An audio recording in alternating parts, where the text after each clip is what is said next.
హరే కృష్ణ. శ్రీకృష్ణ భగవానుడు భగవద్గీతలో ధేనునామస్మి కామధుక్ అని చెప్పనంటాడు.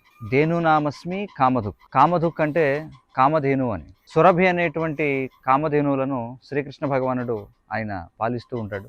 మనకి బ్రహ్మ సంహితలో చెప్పబడింది. చింతామణి ప్రకర సద్మసు కల్పవృక్ష లక్షావృతేషు సురభిరభిపాలయంతం. శ్రీకృష్ణ భగవానుడు సురభి అనేటువంటి ధేనువులను గోలోక బృందావనంలో ఆయన వాటిని సేవిస్తూ ఉంటాడు.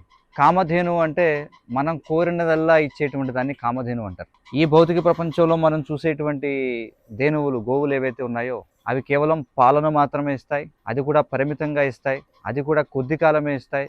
అది కూడా రోజులో కేవలం కొన్ని సమయాల్లో మాత్రమే ఇస్తాయి. కానీ కామధేనువులు అంటే ఇవి కల్పవృక్షాలు, అలాగే చింతామణి, వాటి కోవకు చెందినటువంటివి. అంటే మనిషి కోరిన ప్రతిదీ కూడా ఇవ్వగలవు. అలాంటివి మనం ఈ భౌతిక ప్రపంచంలో చూడం. కానీ ఉన్నత లోకాల్లో, దేవతా లోకాల్లో ఇంద్రుడి దగ్గర ఈ కామధేనువు ఉంది, సురభి అనేటువంటి కామధేనువు ఉంది అని మనకి చెప్పబడుతుంది. కానీ దేవతా లోకాల్లో ఉన్నటువంటి ఈ సురభి అనే కామధేనువుకి గోలోక బృందావనంలో కృష్ణుడు పాలించేటువంటి కామధేనువులకు చాలా వ్యత్యాసం ఉంది. మనం రామాయణంలో మనం చూడొచ్చు, వశిష్ఠునికి విశ్వామిత్రునికి మధ్య ఈ కామధేనువు గురించి భీకరమైనటువంటి పోరాటం జరిగింది. ఎందుకంటే విశ్వామిత్రుడు వశిష్ఠుని దగ్గర నుంచి బలవంతంగా కామధేనువుని లాక్కెళ్లాలనుకున్నాడు. అయితే కలియుగంలో మనం ఈ విధమైనటువంటి కామధేనువులను చూడడం అనేది సాధ్యం కాదు.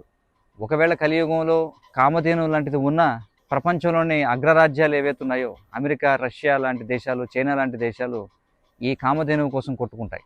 రామాయణంలో మనం చూస్తే వశిష్ఠుడు కామధేనువుని దేనికోసం వాడేవాడంటే భగవత్ ప్రీత్యర్థం చేసేటువంటి యజ్ఞాలలో ఆ యజ్ఞాలకు కావలసినటువంటి పదార్థాల కోసం, దానికి కావలసినటువంటి సంపదల కోసం, నెయ్యి కోసం, అలాగే అందరికీ కూడా అన్నప్రసాదాన్ని వితరణ చేయడం కోసం వశిష్ఠుడు కామధేనువుని వాడేవాడు. కానీ ఒకవేళ ఈ రోజుల్లో ఆ విధమైనటువంటిది ఏదైనా ఉంటే అందరూ కూడా అణ్వాయుధాల కోసం, లేకపోతే సూపర్ జెట్ విమానాల కోసం, లేకపోతే ఎందుకు పనికిరానటువంటి ఇంద్రియ భోగ వస్తువుల కోసం, ఇంకా ఆధునిక టెక్నాలజీ కోసం, స్మార్ట్ ఫోన్ల కోసం, ఇలాంటి పనికిరానటువంటి వాటి కోసం వాడుతూ ఉంటారు. అందుకే భగవంతుడికి ఎవరికి ఏమి ఇవ్వాలో మనకు తెలుసు. కాబట్టి ఈ విధమైనటువంటి కామధేనువులను మనం చూడాలి అంటే శ్రీకృష్ణుని లోకమైనటువంటి గోలోక బృందావనానికి వెళ్లాల్సిందే. మరి అప్పటి వరకు మనం కలియుగంలో కామధేనువు వంటి హరే కృష్ణ కృష్ణ కృష్ణ హరే హరే, హరే రామ రామ రామ హరే హరే అనేటువంటి మహామంత్రాన్ని జపించాల్సిందే.